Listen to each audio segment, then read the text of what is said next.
मंत्र से हार गया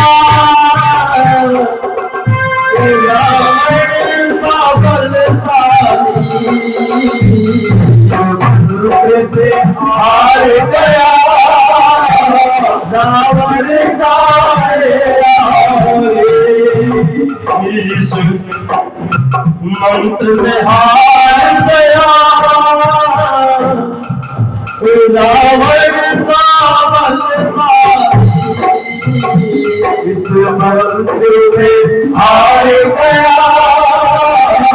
रावण का बलिदानी। इस मंत्र से तुलसी ने रामायण लिखा और इस मंत्र में तुलसी ने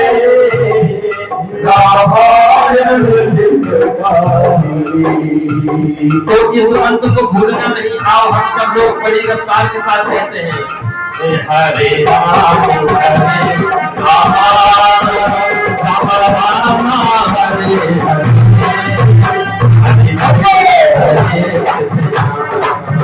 कृष्ण कृष्ण हरे हरे हरे राम हरे राम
महाराज कथा सुनते ही सती जी ने मन लगा के तो सुना, लेकिन जैसे ही कथा में म्यूजिक हुआ महाराज, जब तक म्यूजिक चल रहा था तब तक तो उन देवताओं के द्वारा हरणों का कोई प्रभाव नहीं हुआ। महाराज उसको भी किसी तरह का भगवान सदाशिव ने डेकोरेट किया, लेकिन नारद जी को तो आप जानते हैं ना, सीधा घर पर ही आ गए।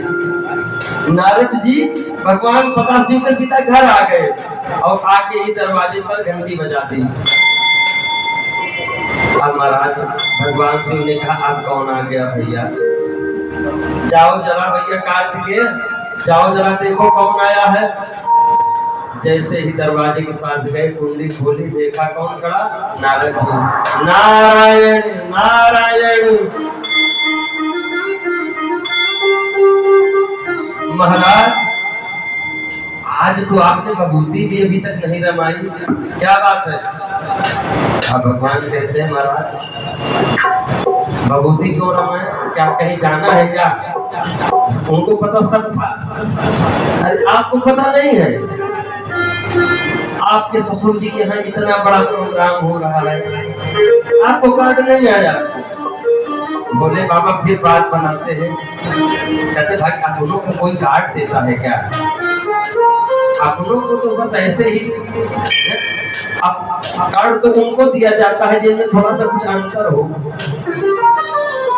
नारद जी ने कहा अरे बच्चे भी तो तैयार नहीं हुए हैं, क्या फंक्शन समाप्त हो जाने के बाद जाएंगे क्या?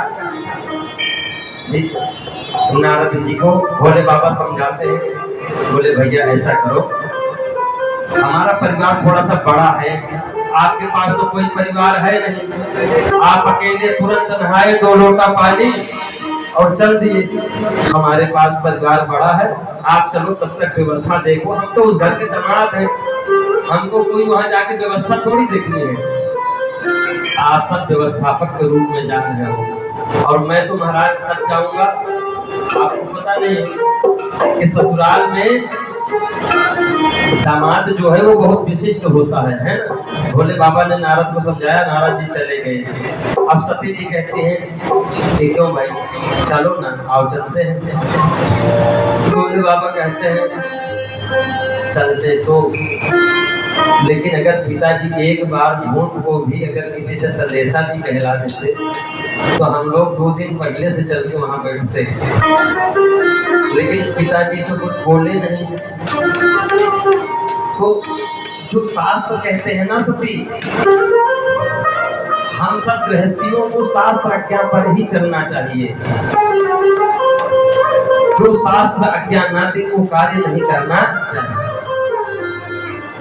बोले महाराज तुम तो जब भी कभी मेरी तैयारी बनती है तो तुम अपने वेद पुराण शास्त्र ला करके मेरे सामने रख देते हो।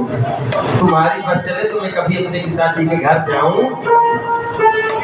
भोले बाबा कहते हैं सती देखो, वैसे तो बिना बुलाए नहीं जाना चाहिए। बिना बुलाए जाने से आनंद आता नहीं है। तब सती जी ने भगवान शिव को उपदेश देना शुरू कर दिया। देखो, जब चेला गुरु को उपदेश देना शुरू कर देना तो ये समझ जाओ कि महाराज अब काम गड़बड़ होने वाला है। आई बात सही कि नहीं? जब चेले ही गुरु को उपदेश देने लगे, महाराज ऐसे कथा सुनाओ, ऐसे कथा सुनाओ, तो कथा हो चुकी नहीं महाराज। राम कथा सुनबे को रसिया, राम कथा। श्रेष्ठ भक्तों की कथा बताते हैं। भक्तों में अग्रगण्य भक्त हैं हनुमान जी महाराज। भगवान शिव बताते हैं कथा में कि एक ही रूप है दोनों, भगवान शिव और हनुमान जी महाराज। और दोनों लोग कथा के बड़े प्रिय हैं, उनको कथा के सारे नियम पता है। वो समझ गए कि अब कथा का नियम भंग हो रहा है तो अब यहाँ पर कल्याण होने वाला नहीं है। सती जी ने कहा देखो महाराज, मैं भी कुछ तो जानती हूँ, दक्ष प्रजापति की बेटी हूँ, ऐसे ही आपके साथ शादी नहीं हो गई। देखो 3 जगहों पर बिना बुलाए भी हम जा सकते हैं। वो 3 जगहों को सती जी ने बताया। किसके किसके यहाँ? गुरु के यहाँ और माता के यहाँ और पिता के यहाँ। माता पिता दोनों एक ही हैं। और वैद्य के यहाँ पर जब रोग सताए तो फिर किसी की अनुमति की जरूरत नहीं है। अब अभी हम बीमार हैं, अनुमति के चक्कर में प्राण उड़ गए तो क्या करोगे? सती जी ने जब भोले बाबा को समझा, भोले बाबा जान गए कि इनको हम रोक पाएंगे। बोले देखो भाई, अपनी अपनी इच्छा है, अगर तुम्हारी इच्छा है तो तुम चली जाओ, ठीक है, तुम चली जाओ, मैं नहीं जाने वाला हूँ। सती जी ने जिद किया और सती जी ने अपना बोला महाराज शॉपिंग तो करा दो। भोले बाबा ने कहा महाराज जो जो लेना है ले लो, भंडार भरा ही है। बोला 1 मुट्ठी राख ले लो और जाकर के बजा लो जितना बजाना हो। भजन आता है ना, भगत लोग कहते हैं कि क्या कहते हैं, बताता हूँ भजन। हे गंगाधर मुक्तिधर ओंकार तू, कैलाश के निवासी नमो बार बार हो। हर गंगाधर मुक्तिधर ओंकार तू, कैलाश के निवासी नमो बार बार हो। कैलाश के निवासी नमो बार बार हो। कैलाश के निवासी नमो बार बार हो। कैलाश के निवासी नमो बार बार हो। भगत कहते हैं सबकी बभूति में है खजाना सुमेर का, सबकी बभूति में खजाना सुमेर का, सबकी बभूति में है खजाना सुमेर का, सबकी सब होगी तेरा साधा तो तेरे साथ है गंगाधर मूर्तिधर ओंकार तू गंगाधर ओंकार तू कैलाश के निवासी नमो मार मार कैलाश के निवासी नमो मार मार। भगवान भोलेनाथ को खजाना हुआ करता था तो राग के अंदर ही। आज भी जब हम लोग यज्ञ करते हैं तो यज्ञ में हम सिक्का डालते हैं गोले में भर करके, और वही सिक्का इकट्ठा हो गया हम महाराज के पास जो दौलत बांटते फिरते हैं ना। कोई भगत पहुंच जाता है मत्था टेका, महाराज गाड़ी दे दो, भोलेनाथ ने कहा यो मत, बंगला दे दो यो मत। देखो भोले बाबा ने छुपा के रखना कब से शुरू कर दिया, जानते हो कब से? एक बार सती जी ने कहा महाराज तुम्हारे जितने साधु हैं ना सबके मकान देखे हो आप, कितने सुंदर सुंदर मकान हैं, और हमारे पास छत भी नहीं है महाराज। तो भोले बाबा उनको समझाते हैं, देखते महारानी सुख में सुमिरन सब सुख में करे गौरा माँ को समझाते हैं कि जब शरीर कष्ट भोगता है तभी उस परमात्मा का ध्यान आता है, और मेरे सर के ऊपर छत न होने के कारण है कि जितना इस प्रकृति के साथ जो है समन्वय मेरा बनेगा, बारिश होगी तो पाएगा, तब मैं अपने परमात्मा के स्मरण करूंगा। लेकिन भगवती बहुत जिद करने लगी तो विश्वकर्मा जी को बुलाना ही पड़ा महाराज, और कहा महाराज बढ़िया सुंदर भवन रच दो। रच दिया भवन। भवन रचने के बाद कहा कि भाई ऐसे ग्रामीण में इसको होगा नहीं, किसी सुंदर बढ़िया ब्राह्मण को बुलाया जाए जिसको वेद पाठ आता हो। भक्तों ध्यान से सुनना, कथा बहुत ही सुंदर है कि भगवान कब से अपना खजाना छुपा के रखने लगे। कि भगवान के यहाँ देखो वैसे हम चाहे जितने अरबपति हो, लेकिन जैसे ही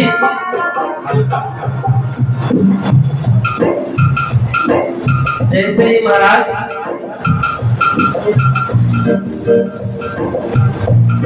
घर तो बन गया, सती जी ने कहा गृह प्रवेश करा लेते हैं, मुहूर्त देखे। उस समय का परम विद्वान कौन था? रावण जी थे। रावण जी से कहा महाराज गृह प्रवेश करा दोगे क्या? बोले बिल्कुल करा देंगे। बोले आओ महाराज। बढ़िया सुंदर वेद मंत्रों का उच्चारण किया महाराज, श्री सूक्त पुरुष सूक्त से यज्ञ महाराज का प्राकट्य कर दिया भोले बाबा के ढोल में, और सुंदर हवन कराया। भोले बाबा महाराज ये तो केवल बम की आवाज में ही प्रसन्न हो जाते हैं।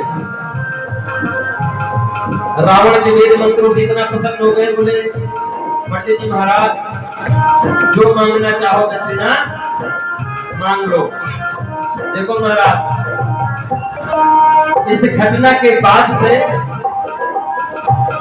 सारे भगत जो है वो चौकन्ने हो गए। पहले ही लिफाफा बना के रख लेते हैं कि कहीं ऐसा ना हो कि पंडित जी क्या मांग ले, है ना। आप तो महाराज तय भी करने लगे महाराज का आप प्रवेश कराओगे। क्यों? रावण और शिव की घटना से डर गए। रावण से दक्षिणा पूछे तो रावण ने कह दिया महाराज दक्षिणा में क्या दो? बोले जिस घर का गृह प्रवेश कराए हैं घर ही दे दो। वही भगवान सदाशिव का घर ही सोने की लंका थी रावण के पास। तब से भोले बाबा ने कहा महाराज अब भक्तों को ज्यादा माल पानी नहीं दिखाना है। सती जी ने जो है जिद करके अपने पिताजी के घर को जाने के लिए तैयार हुई। बोले ऐसे कैसे जाए महाराज? नंदी को आदेश दिया, जाओ नंदी छोड़ आओ उनको। नंदी और भृंगी जो है, दो लोग माता सती को छोड़ने के लिए गए। और महाराज जैसे ही माता सती को छोड़ने के लिए वहां गए, देखते हैं कि उनके स्वागत के लिए कोई आगे नहीं आ रहा है। क्या महाराज, अक्सर जब बेटी घर पहुंचती है तो स्वागताकांक्षी पहले से तैयार होते हैं कि आज जो है बुआ आने वाली है, आज बहन आने वाली है।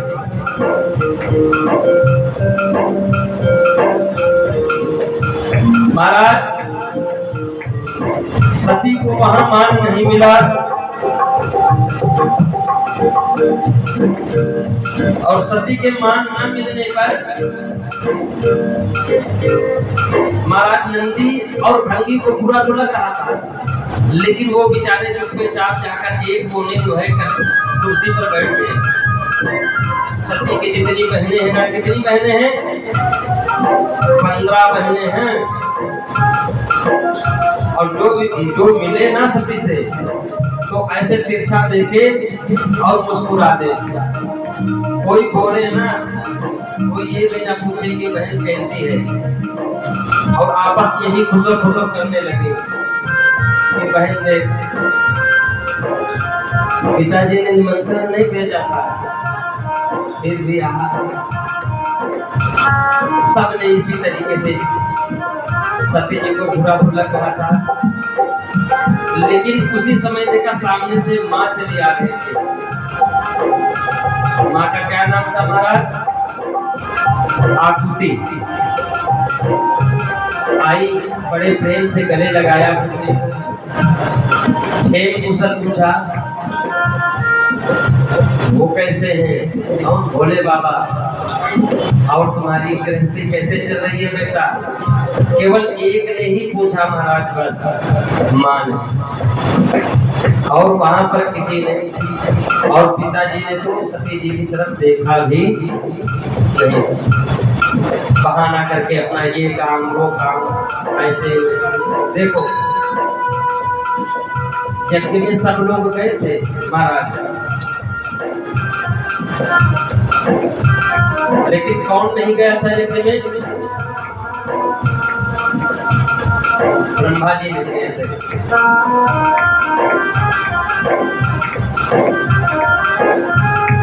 सती जी वहां से यज्ञ मंडप की तरफ गई, और यज्ञ मंडप में जाते ही सबसे पहले वो देखे कौन कौन बैठे हैं, किनकी किनकी कुर्सी लगी है। जैसे ये देखो बेदी का मणि है ना, इसी प्रकार हर देवता की बेदी बनी हुई थी। लेकिन वहां कहीं लिंगों को भद्र दिखाई, भगवान सदाशिव की बेदी दिखाई, उनका आसन दिखाई नहीं दिया महाराज। सती जी को बड़ा बुरा लगा, बहुत ही ज्यादा। महाराज एकदम दुखी हो गई और बार बार पश्चाताप करने लगी। देखिए माताओं और बहनों, ये आप सब लोगों के लिए बहुत हितकारी कथा है, बहुत ही ज्यादा।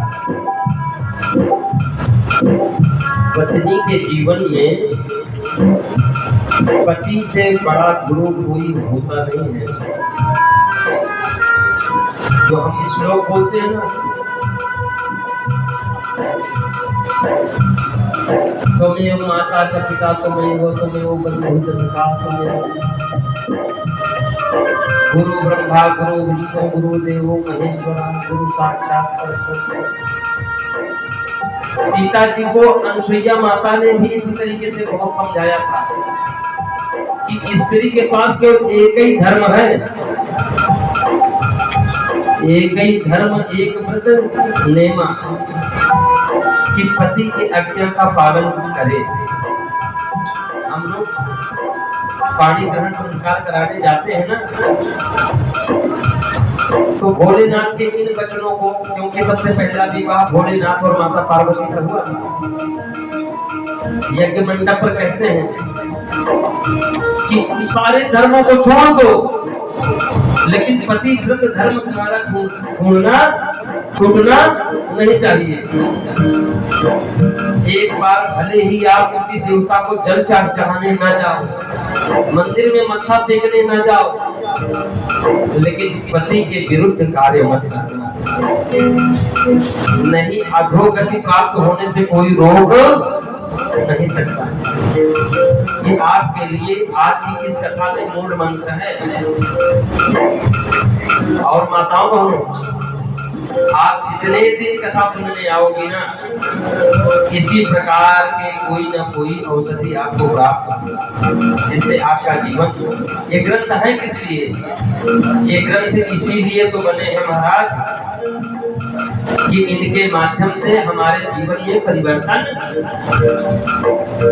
राजा परीक्षित को सुखदेव जी महाराज कथा किस लिए सुना रहे हैं? कि उनके जीवन में परिवर्तन आ जाए। जो उनका शरीर भयाकुल है, शोकाकुल है, वो प्रसन्न हो जाए। और हम आप भी कथा सुनते इसीलिए हैं कि हमारे जीवन में भी खुशहाली आ जाए, खुशियां आ जाए। सती जी को सारी कथा याद आने लगी। क्यों? दुखी हो गई। हम आप भी जब अपनी गलतियों से दुखी होकर पश्चाताप करते हैं तो महाराज पुरानी बातें याद आने लगती हैं कि हाँ, पिताजी ने ऐसा कहा था, दादा ने ऐसा कहा था, माता जी ने ऐसा कहा था। सती जी को सारी बात कि मैं अभागन हूँ, जो कि पतिव्रत धर्म का पालन न कर सके और पिता के प्रेम के वात्सल्य में यह खुशी आई। और महाराज मेरा जन्म लेना ही अब मुझे कलंक के समान लग रहा है। क्यों? क्योंकि इतने पुण्यात्मा, धर्मात्मा, देव में देव, महादेव, जिनके अंदर इतना भी छल कपट नहीं है, ऐसे महादेव के प्रति जिसके मन में द्वेष उत्पन्न है, वो मेरा पिता है। इतनी ग्लानि हुई माता सती, इतनी ग्लानि हुई महाराज।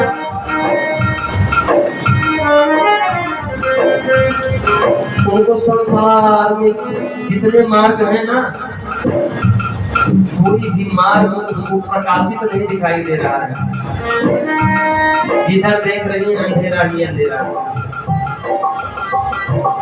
देखो, जो भगत है ना, जो भगवत प्रेमी है ना, वो महाराज प्रभु का अपमान बर्दाश्त नहीं कर सकता।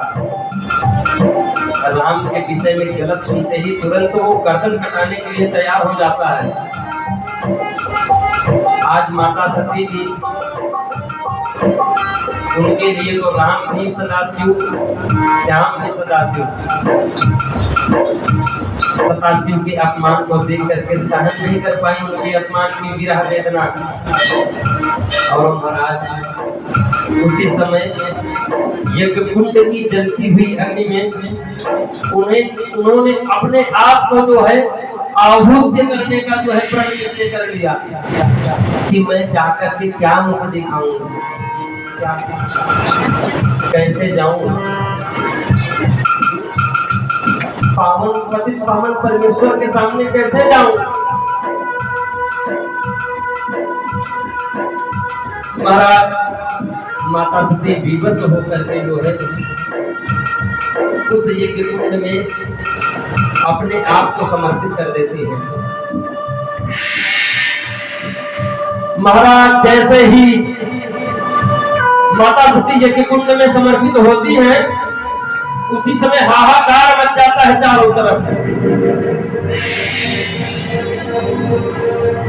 ये क्या हुआ, ये क्या हुआ, ये क्या हुआ? और एक कोने में जो नटी भंगी चार बैठे हुए हैं, फटाफट भाग करके आते हैं, देखते हैं सती को। महाराज आपा खो बैठते हैं और तुरंत इस चौकी को उधर, उस चौकी को इधर, जितने देवता हैं जो जैसे हाथ लगता है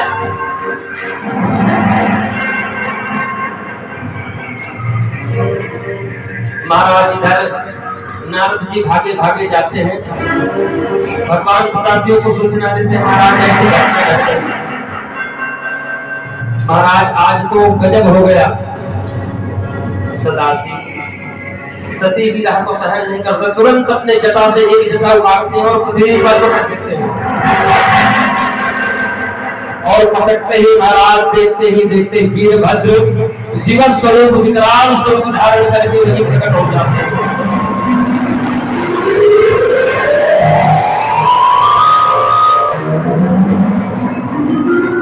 और भगवान सदाशिव की आज्ञा से जाकर के सदाशिव कहते हैं जाओ, जो भी अपराधी हो उसको छोड़ना।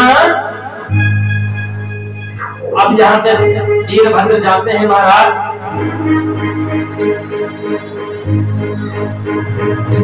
और महाराज जो महात्मा जी यज्ञ करा रहे होते हैं ना, पहले तो पहुंचते ही सीधा दक्ष प्रजापति की गर्दन पकड़ते हैं और गर्दन पकड़ के मरोड़ देते हैं महाराज। और जितने भी देवता वहां शामिल होते हैं सबकी धुनाई चालू।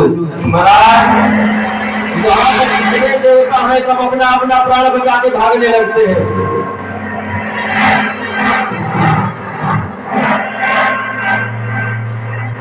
और महाराज महात्मा जी को तो पकड़ के दाढ़ी पकड़ के उखाड़ लेते हैं।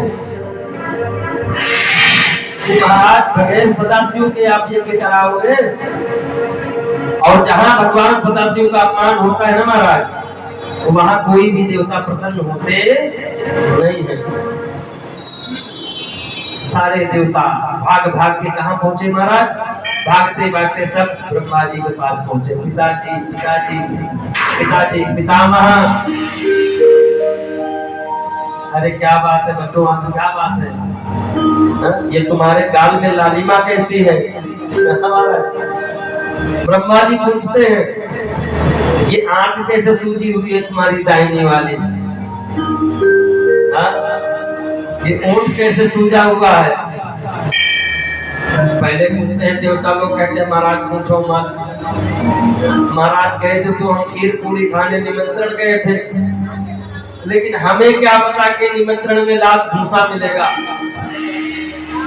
बोले महाराज बताओ तो सही हुआ क्या बेटा? बोला महाराज बड़ा गजब हो गया।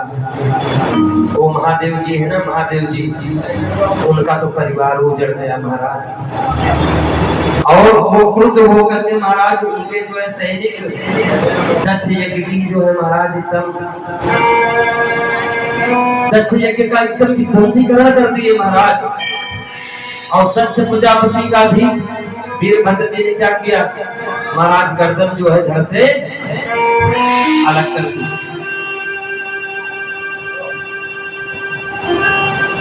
ये सब घटना नारद जी ने जैसे ब्रह्मा जी ने जैसे सुना देवताओं के द्वारा, तो महाराज सदाशिव का क्रोध साधारण नहीं होता।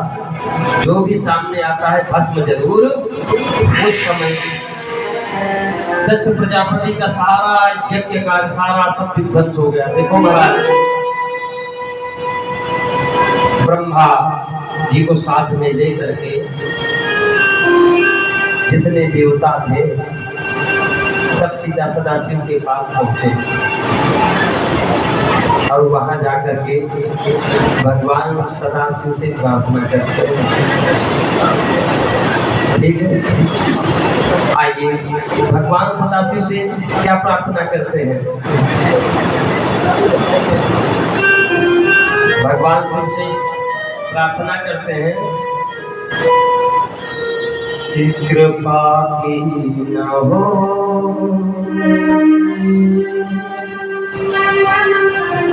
जो आदत तुम्हारी,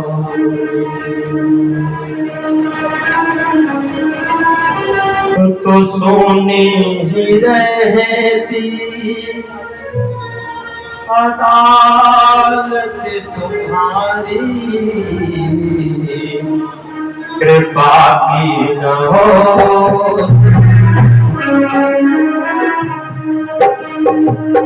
कृपा की न हो जो आदत तुम्हारी, कृपा की न हो आदत तुम्हारी। तो सुनी रहती अदालत तुम्हारी, तो सुनी रहती अदालत तुम्हारी, कृपा की न हो आदत तुम्हारी, कृपा की न हो जो आदत तुम्हारी, कृपा की न हो जो आदत तुम्हारी, कृपा की न हो जो आदत तुम्हारी, कृपा की न हो।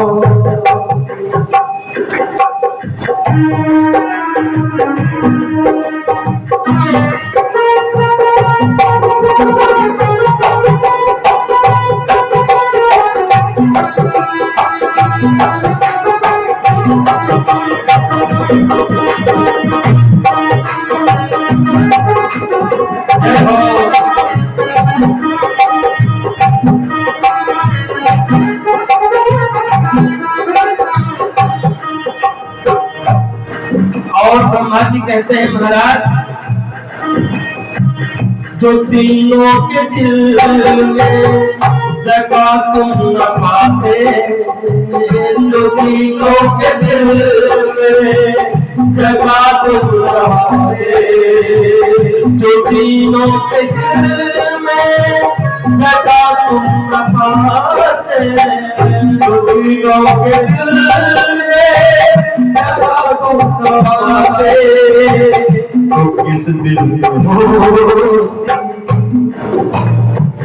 तो किस दिल में हो हिफाजत तुम्हारी, तो किस दिल में हो हिफाजत तुम्हारी, कृपा की न हो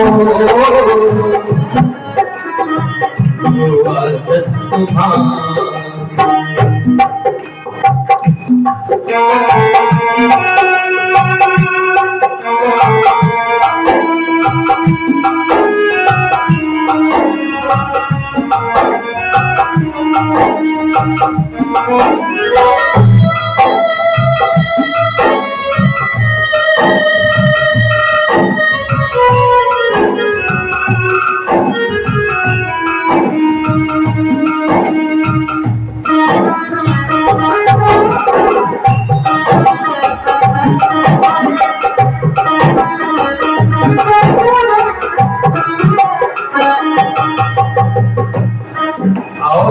देवता लोग कहते हैं महाराज, न हम होते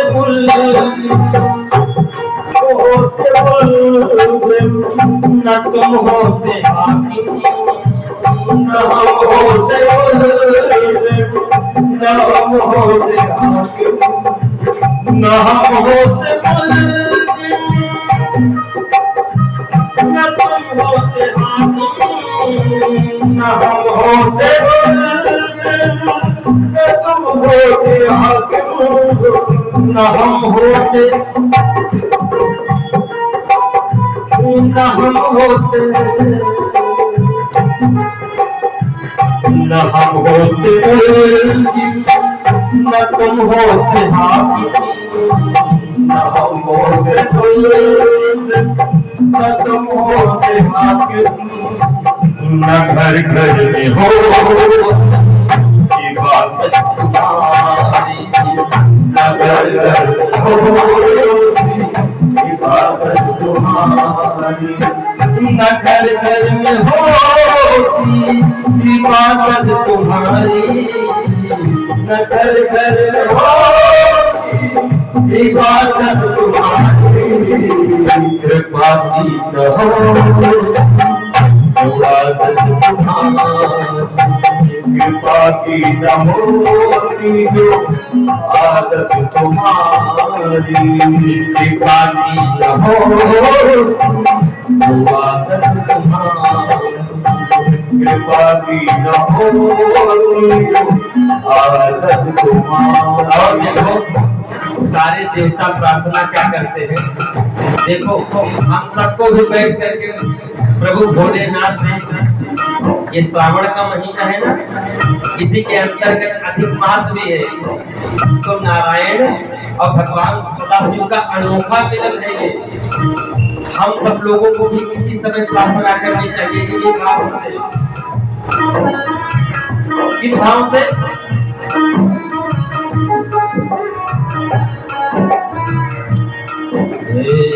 गरीबों की दुनिया है आबाद तुम्हारी, गरीबों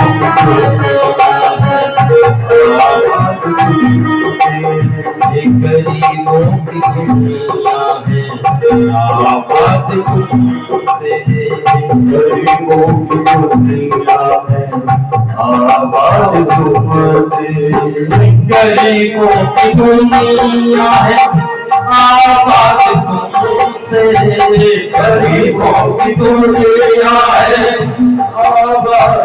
तुमसे, गरीबों की दुनिया है आबाद तुमसे, गरीबों की दुनिया है आबाद तुमसे, गरीबों की दुनिया है आबाद तुमसे, गरीबों से है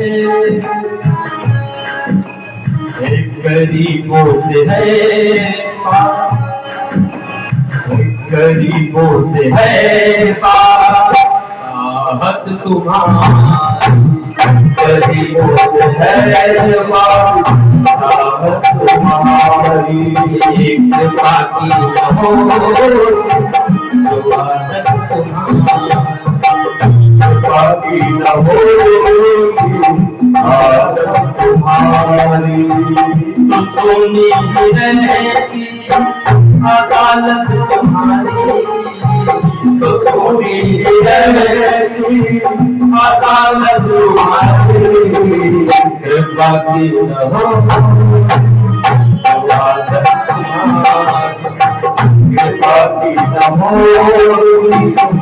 आदत तुम्हारी। महाराज इतना कहते कहते देवता लोग सारे रोने लगे कि महाराज ये यज्ञ आपके प्रभु जिनका आप ध्यान करते हैं नारायण भगवान का स्वरूप है, क्या आप चाहते हैं कि नारायण भगवान के स्वरूप में कालिक लगे?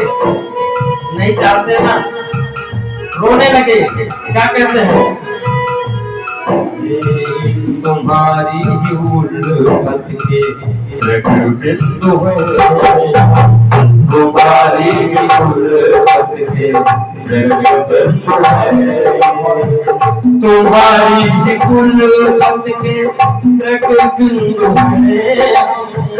तुम्हारी ही उल्फत के बिंदु है, तुम्हारी ही उल्फत के बिंदु है, तुम्हारी ही उल्फत के बिंदु है, तुम्हारी ही उल्फत के बिंदु है। और क्या कहते हैं महाराज? देवता लोग कहते हैं प्रभु अब यहीं से ये यज्ञ आपका निर्भर है प्रभु जी, आप चाहेंगे तो ये यज्ञ संपन्न होगा और आपकी जैसी मर्जी प्रभु भोलेनाथ आपका छोड़ रहे हैं। अंतिम पंक्ति में देवता लोग कहते हैं तुम्हारी ही उल्फत के बिंदु है, तुम्हारी ही उल्फत के बिंदु है। अब जैसे देवता लोग समर्पण करते हैं उसी प्रकार जो भी अच्छाई बुराई है इस पावन पवित्र महीने में हम आप सब लोग भी सदाशिव को समर्पित करते हैं। तुम्हें शौक से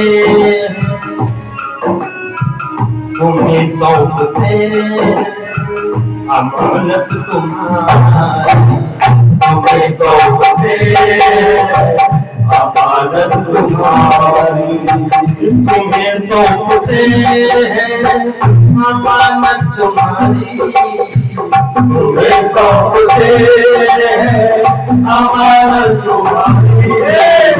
कृपा की न हो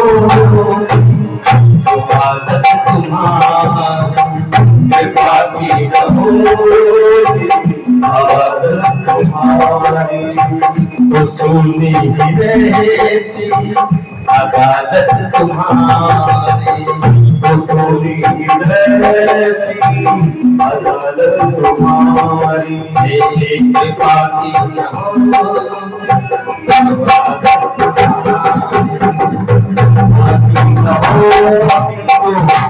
आदत तुम्हारी, तो सुनी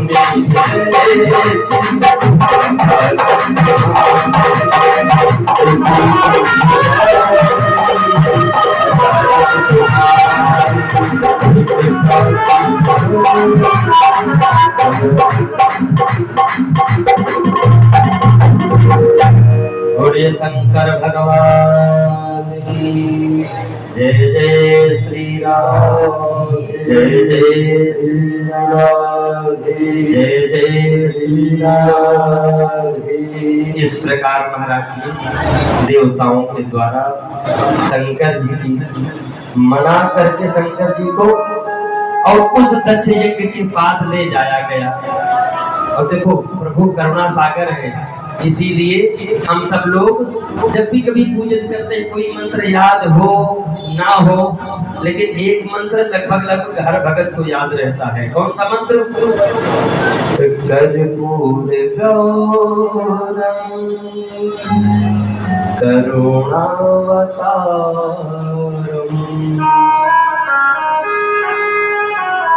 संसार सारम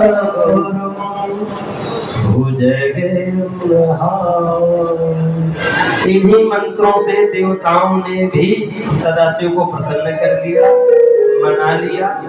और सदाशिव जाते हैं यज्ञ की सारी व्यवस्था फिर से सुनिश्चित करते हैं, महात्माओं को बुलाते हैं। बोले महाराज जजमान तो अभी उधर पड़ा है। जजमान कैसे आए? सदाशिव सब भावी में सके त्रिपुरारी आदेश देते हैं भक्तों को कि महाराज जाओ, ये जो बलि के लिए लाए थे ना, जाओ ले आओ सर लाओ। वहीं पर महाराज उस यज्ञ पुरुष के सेवा में आए हुए महाराज का जो है सर काट करके, आप सब तो जानते हैं जो हमेशा भोलेनाथ का नाम लेते रहते हैं, बम बम बम बम। महाराज सीधा बकरे का सर काटा और दक्ष प्रजापति के दंड में लगा दिया। क्यों? क्योंकि उनका सर तो काट करके यज्ञ में ही आहुति दे चुके थे वीरभद्र। महाराज जैसे ही लगा सर, वैसे ही ध्वनि निकलने लगी। राजा दक्ष प्रजापति महाराज शरणागत हो गए। जय हो।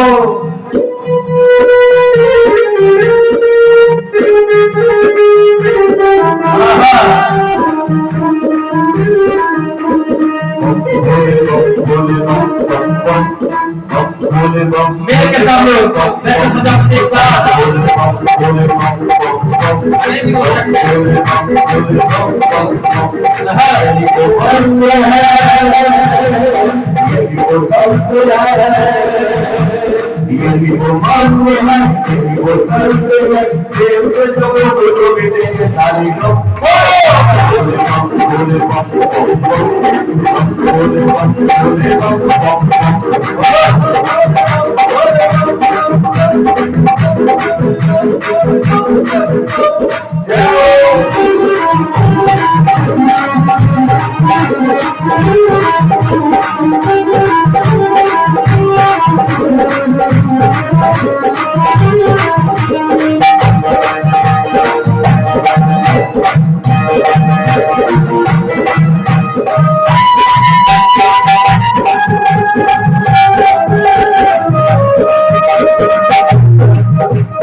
रविवार शंकरी रवि रवि देव महादेव त्रिपुरारी महादेव त्रिपुरारी महादेव रवि मंगल रवि नमो रवि भोले भंडारी नाम नारायण भोले जग बलि हरि भोले जग हरि हरि भोले जग बलि हरि शिव का नाम लो ओम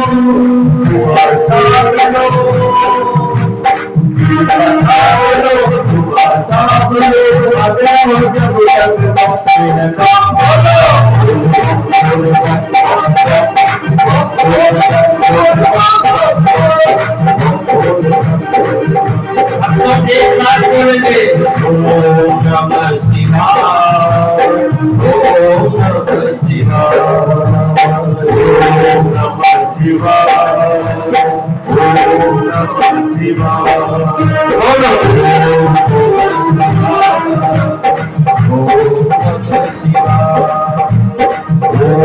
नमः शिवाय ओम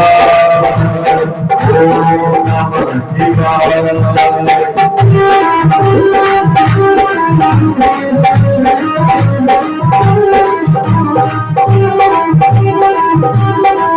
नमः शिवाय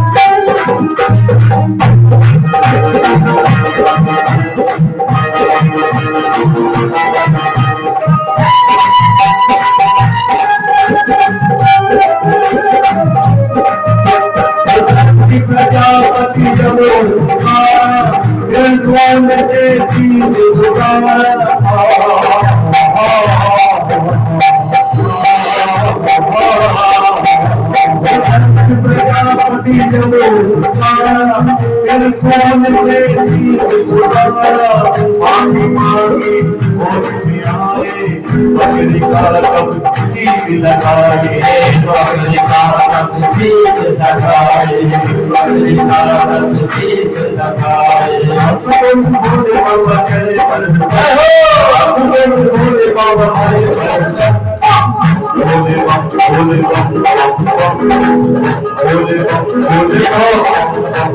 कैसे प्रकट हुए आपको बोले बाबा बकरे के मुख से निकला बम बम बम बकरे के मुख से निकला बम बम भोले बम भोले बम भोले बम भोले बम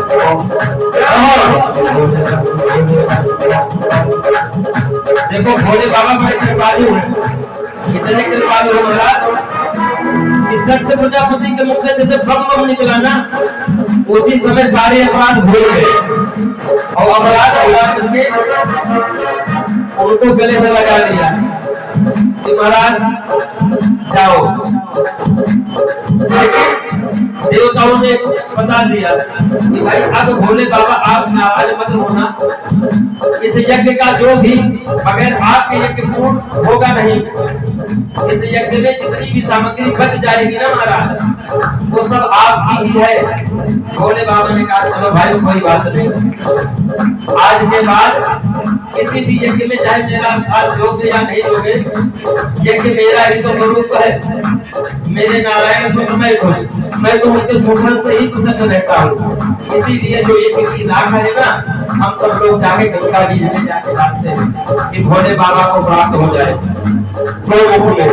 हरिद्वार में जहाँ जहाँ भोले बाबा की जगह है ना वहीं हम ये कुछ की राख ले जाकर के भोले बाबा को समर्पित करते हैं आइए ओम नमः शिवाय ओम नमः शिवाय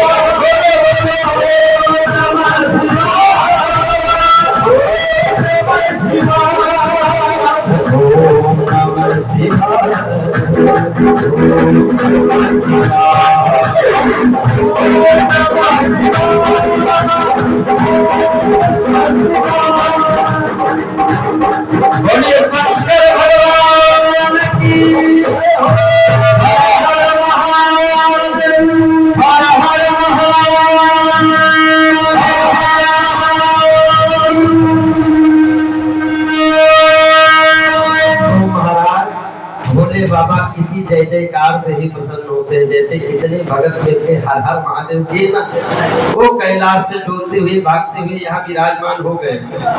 हाँ महाराज, ये सारे भोले ही तो हैं जिनका हंसता हुआ चेहरा है। कथा सुनने के बाद जो मुस्कुरा दे तो समझ लोग भोले भगत हो गए। भगत ही तो भोले हैं, प्यार चीज जो सुनाती है उसी में मगन है ना। इसीलिए भक्तों का एक स्वरूप भोलेनाथ महाराज का है। बोलो भक्त भगवान की जय हो। आप आइए, अभी तक आपको मैंने कथाएं जितनी अभी तक की कथा सुनाई, भगत जनों, माताओं बहनों, बंधुओं, अभी तक की कथा राजा मनु के 3 पुत्रियों की सुनाई है हमने। अब इनके जो 2 पुत्र हैं ना, क्या नाम है इनका? प्रियव्रत और उत्तान। इनकी कथा आपको सुनाता हूँ। बड़ी रमणीय कथा है महाराज। ये जो भागवत कथा है ना, ये भक्तों की कथा है महाराज। ठीक है, जब तक भगत इकट्ठा नहीं होते तब तक कथा में आनंद आता नहीं है। इसलिए आप लोगों से एक आग्रह करूं, मानोगे? ये कथा जागृति कथा है और आप जितने भगत आते हैं ना, सब लोग प्रयास करें कि अपने मित्र को, अपने पड़ोसी को, अपने धर्मपत्नी को, अपने बच्चों को जो वीडियो गेम में लगे हुए हैं ना महाराज, अगर इस भारतवर्ष की आन बान शान को बचाना है ना तो पुनः लौट के आना होगा। हम आप सब जो देखो, जिनकी अवस्था हो चुकी है वो तो ठीक है, लेकिन अगर धर्म रथ को खींचना है तो युवाओं की बहुत जरूरत है। आज बहुत ही ज्यादा जिद करके लाओ, छोटे बच्चों को लाओ। मैं कहता हूँ थोड़ी असुविधा होगी, जरूर होगी, लेकिन महाराज यही बीज जब हम रोपित करेंगे ना, यही पेड़ एक दिन मीठे तब होंगे जब हम चुन चुन के भाई उनमें रस डालेंगे, तब ना हमारे बच्चे जो है वो छायादार वृक्ष बने। और छाया उनमें तभी आएगी जब उनके जड़ में पानी मिलेगा। और ये वही अमृत है, वही रसायन है महाराज, जो पड़ जाने से जीवन रूपी वृक्ष हरा भरा हो जाता है। इसलिए मेरी छोटी सी प्रार्थना जरूर स्वीकार करना, क्योंकि ये कथा मैं मनोरंजन के लिए नहीं कर रहा हूँ। किस लिए कर रहा हूँ? जन कल्याण की भावना से कर रहा हूँ। और जन कल्याण तभी होगा जब हमारे बच्चे, बूढ़े, घर की औरतें, बेटियां, अभी आप सब लोगों ने द केरला कश्मीर फाइल जैसी फिल्मों को तो देखा ना, कि हमारी बेटियों को कैसे गुमराह कर देते हैं लोग। महाराज, जब हमारी बेटियां कथा में आएंगी नहीं, हमारी माताएं कथा में आएंगी नहीं, तो महाराज व्यथा देखो। अगर हम अपने खेत में गेहूं, धान, समाज में उपयोगी अन्न को नहीं उपजाएंगे तो इस पृथ्वी का अपना एक नियम है कि ये खाली नहीं रहती महाराज। ये पृथ्वी ही हमारी चित्तवृत्ति है महाराज, कि हमारी चित्तवृत्ति खाली नहीं रहती। इसको जैसे जिस प्रकार के पदार्थ को हम इसमें डालेंगे, इसमें उसी प्रकार का वृक्ष उपजेगा महाराज। अगर हम मेहनत नहीं करेंगे, हल नहीं चलाएंगे, बीजारोपण नहीं करेंगे, तो हमारी पृथ्वी मैया में भी आप देखते हैं खरपतवार अनायास अपने आप। इसी प्रकार हमारे बच्चों के भी मन में है कि जब हम सद्गुणों का समावेश नहीं करा पाते हैं तो उनके चित्तवृत्ति में दुर्गुण ऑटोमेटिक आकर के बस ही जाते हैं। इसलिए महाराज, कल भगवान की जन्म की कथा होगी, ठाकुर जी जन्म होगा कल बहुत रोचक कथा होगी महाराज। और आप सब लोग पूरी तैयारी से आएंगे। गोपाल जी के लिए खिलौने भी लाएंगे। हाँ महाराज, क्योंकि महाराज रोने लगे तो क्या करोगे? कैसे चुप लगाओगे? हाँ? गोपाल जी के लिए माखन मिश्री बिना मिले घर में चोरी हो जाएगी। समझ गए ना? देखो भाव को समझना, ठीक है? क्योंकि गोकुल में जब तक गोपाल जी नहीं आए थे तब तक खूब माखन बिकता था, बच्चे कुपोषण के शिकार हो रहे थे। गोपाल जी आए, बोले तुम नहीं दोगे तो हम महाराज ताला तोड़ के ले आएंगे, लेकिन इस भारत भूमि के लालों को हम कमजोर होने नहीं देंगे। कल महाराज आप सब लोग और अपने बच्चों के साथ, और जहाँ तक हो सके तो अगर घर में जितने भी लोग आपको मिल जाएं, ताला बंद कर लोगे। देखो चोरी का ठेका माखन चोर ने ले रखा है महाराज, ठीक है? आप इसकी चिंता मत करना, ठेकेदार तो यही रहेंगे, कहाँ तुम्हारे घर में कुछ हो जाएगा। बोलिए नारायण भगवान की जय हो। तो महाराज कल की कथा के लिए अभी से इसलिए बताए दे रहा हूँ कि रुचिकर जो आपको रुचि लगे, यहाँ प्रभु के लिए ये ले चलना है, प्रभु के लिए वो ले चलना है, हाँ? अपने मन से। क्यों? क्योंकि आप सबके यहाँ गोविंद वास करते हैं बाल गोपाल के रूप में, और आप सब जानते हो कि गोविंद को क्या पसंद है ना? आइए अब आपको महाराज मनु के पुत्रों की कथा सुनाते हैं। सबसे पहले राजा मनु के पुत्र जो उत्तानपाद है ना, उनकी कथा सुनाता हूँ। उत्तानपाद, हम सभी उत्तानपाद हैं महाराज। क्यों? क्योंकि हम सब माँ के गर्भ में जो है उल्टे ही लटके रहे, है ना? सब लोग पहले सर बाहर आता है, उसके बाद में उत्तानपाद का भी अर्थ यही है, जिसके पांव ऊपर हो और सर नीचे हो, अर्थात हम सभी की एक ही समस्या है। क्या? हमारी बुद्धि। उत्तानपाद के पास भी दो पत्नियां हैं। क्या नाम है भक्तों? देखो आप सब लोगों ने बहुत बार कथा सुनी है, और मैं आपको बताऊं, मैं अगर आपके गुरु के आसन में बैठा हूं ना, व्यास गद्दी पर बैठा हूं, तो मैं आपको पढ़ा रहा हूं, तो आपसे प्रश्न भी करने का मेरा अधिकार। ये ग्रंथ शिक्षा है, अच्छा ज्ञान ही तो है। शुरू में ही बता दिया था सच्चिदानंद रूपाय, ये सत्य है, हमेशा रहने वाला शब्द आकाश मंडल से कहीं जाता नहीं है, सत्य ही ब्रह्म है महाराज। उत्तानपाद जी के जैसे हमारी बुद्धि दो प्रकार की है, एक सात्विकी बुद्धि और एक तामसी बुद्धि, राजसी बुद्धि, है ना? एक बुद्धि तो कहती है कि महाराज आओ प्रभु चरणों की ओर चलते हैं, और एक क्या कहती है, अरे छोड़ो मंदिर जाएंगे, वहाँ इतनी गर्मी पड़ती है महाराज, जहाँ व्यास जी बैठे कथा सुनाते हैं, बहुत सारे लोग पहले दिन आए होंगे, तो उनका भाव ऐसे ही बन गया होगा कि महाराज कथा तो तेरी भी जल्दी भी आ रही है, लेकिन लगाए कथा और सो गए। यहाँ 10 मिनट कथा नहीं सुने, पता चला चित्रा देवी। क्यों? क्योंकि यहाँ तो व्यास जी बैठे हैं जगाने के लिए। जैसे ही आपको निद्रा आने लगी, वैसे ही हम राधे राधे गोविंद गोविंद राधे राधे गोविंद गोविंद राधे कह करके, और आपको कहते हैं हमारा ताली बजाओ, तो जब ताली बजाया तो पड़ोसी उठ ही जाता है।